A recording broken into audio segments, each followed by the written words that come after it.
IMamelodi Sundowns Ladies ibethe iGolden Ladies ngamanqaku amane kwelinye kumdlalo weSAFA Womens League obubanjelwee eSenaba Stadium eDaveyton.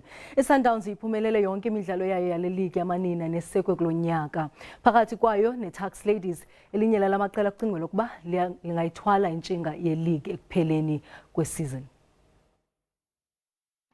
Omabili lamaqembu ake ahlangana ngolwezi lapha amaBrazilians aphumelele ngamathathu kwelilodwa.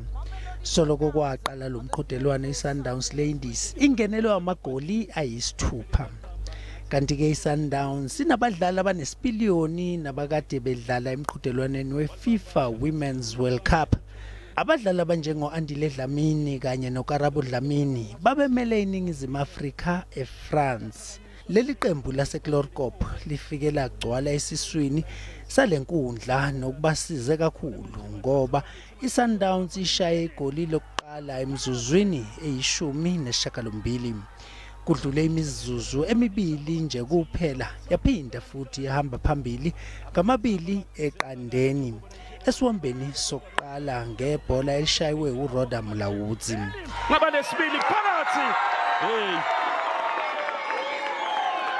iSundowns iqale kahle esiwombeni sesibili wagcina uMlawudzi eqedele ibrace yakhe. Ukusuka lapho leli qembu belizenzela njengoba ulihlono lomashigo eshaye igoli lesine. Kodwa ke iGolden Ladies iyathola elokubika ngenkathi inikezwa ipenalty. Ngikuthemba Shiba wezindaba ze SABC.